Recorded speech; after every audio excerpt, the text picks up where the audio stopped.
Remembering that he had lost a huge fortune because he stopped 3 feet from gold, Darby profited from the experience in his chosen work by the simple method of saying to himself, "I stopped 3 feet from gold, but I will never stop because people say no when I ask them to buy insurance." Darby in his day was one of a small group of fewer than 50 individuals who sold more than $1 million of life insurance annually. He owed his stickability to the lesson he learned from his quitability in the gold mining business. Before success comes in anyone's life, that individual is sure to meet with much temporary defeat and, perhaps, some failure. When defeat overtakes a person, the easiest and most logical thing to do is to quit. That is exactly what the majority of people do. More than 500 of the most successful individuals this country has ever known have told me that their greatest success came just one step beyond the point at which defeat had overtaken them. Failure is a trickster with a keen sense of irony and cunning. It takes great delight in tripping one when success is almost within reach. A 50-cent lesson in persistence. Shortly after Mr. Darby received his degree from the University of Hard Knocks and had decided to profit by his experience in the gold mining business, he had the good fortune to be present on an occasion that proved to him that no does not necessarily mean no. One afternoon he was helping an uncle grind wheat in an old-fashioned mill. The uncle operated a large farm on which a number of black sharecropper farmers lived. Quietly, the door was opened and a small child, the daughter of one of the tenant families, walked in and took her place near the door. The uncle looked up, saw the child, and barked at her roughly, "What do you want?" Meekly, the child replied, "My mama say to send her 50 cents. "I'll not do it," the uncle retorted. "Now you run on home." "Yes, sir," the child replied. But she did not move. The uncle went ahead with his work, so busily engaged that he did not pay enough attention to the child to observe she did not leave. When he looked up and saw her still standing there, he yelled at her, "I told you to go on home. Now go or I'll take a switch to you." The little girl said, "Yes, sir," but she did not budge an inch. The uncle dropped a sack of grain he was about to pour into the mill hopper, picked up a barrel stave, and started toward the child with an expression on his face that indicated trouble. Darby held his breath. He was certain he was about to witness a horrible beating. He knew his uncle had a fierce temper. In those days, poor children, especially sharecropper children, simply were not allowed to exhibit such overt defiance. When the uncle reached the spot where the child was standing, she quickly moved forward one step, looked up into his eyes, and screamed at the top of her shrill voice, "My mama's gotta have that 50 cents. The uncle stopped, looked at her for a minute, then slowly laid the barrel stave on the floor, put his hand in his pocket, took out a $50, and gave it to her. The child took the money and slowly backed toward the door, never taking her eyes off the man she had just conquered. After she had gone, the uncle sat down on a box and looked out the window into space for more than 10 minutes. He was pondering, with awe, the whipping he had just taken. Mr. Darby, too, was doing some thinking. That was the first time in all his experience he had seen a black child deliberately master a white adult. How did she do it? What happened to his uncle that robbed him of his fierceness and made him as docile as a lamb? What strange power did this child use that made her master over this man? These and other similar questions flashed into Darby's mind, but he did not find the answer until years later when he told me the story. Strangely, the story of this unusual experience was told to me in the old mill, on the very spot where the uncle took his whipping.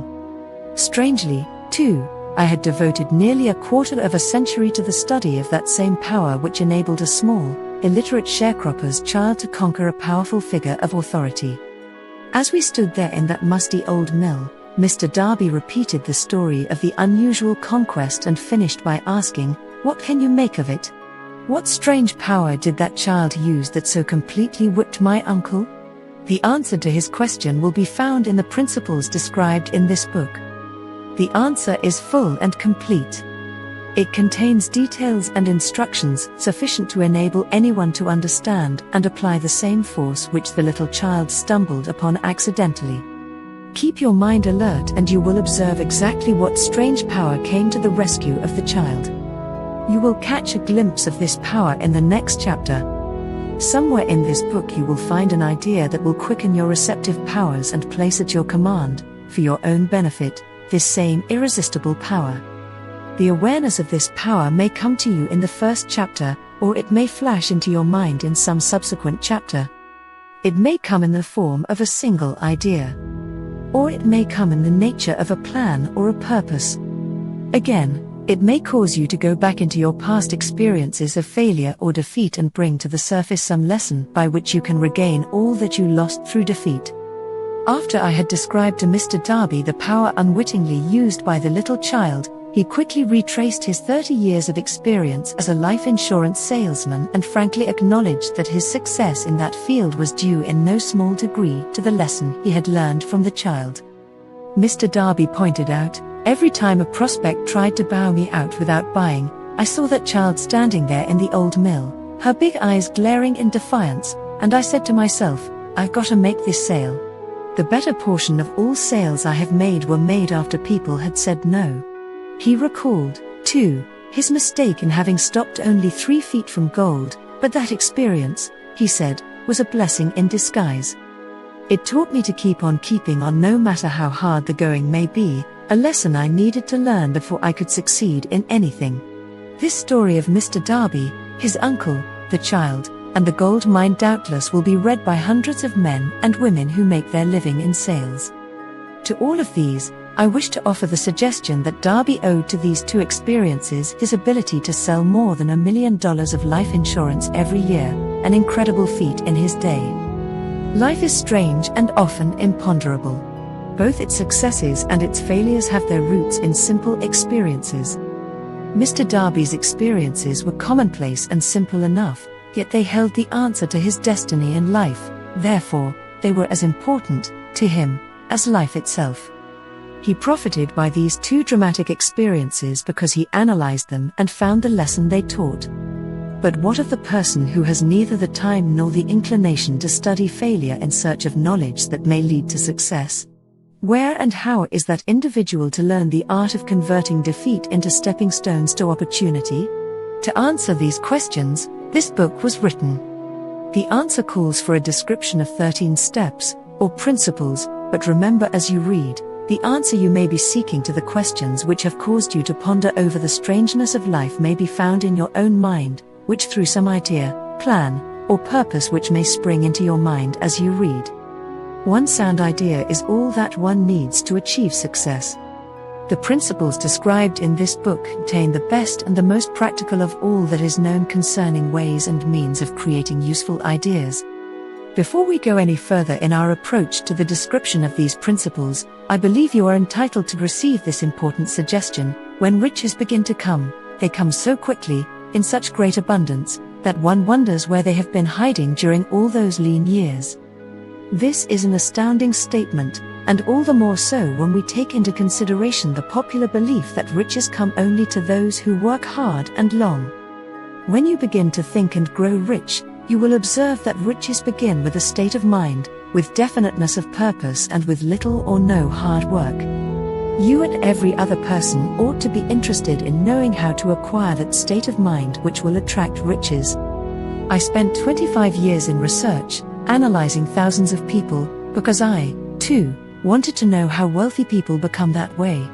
Without that research, this book could not have been written. Here take notice of a very significant truth. The Great Depression started in 1929 and continued on to an all-time record of economic destruction until sometime after President Franklin D. Roosevelt entered office. Then the Depression began to fade into nothingness. Just as an usher in a theater raises the light so gradually that darkness is transmuted into light before you realize it, so did the spell of fear in the minds of the people gradually fade away and become faith. Observe closely that as soon as you master the principles of this philosophy and begin to follow the instructions for applying those principles, your financial status will begin to improve and everything you touch will begin to transmute itself into an asset for your benefit. Impossible? Not at all. One of the main weaknesses of the human race is the average person's familiarity with the word impossible. People know all the rules which will not work,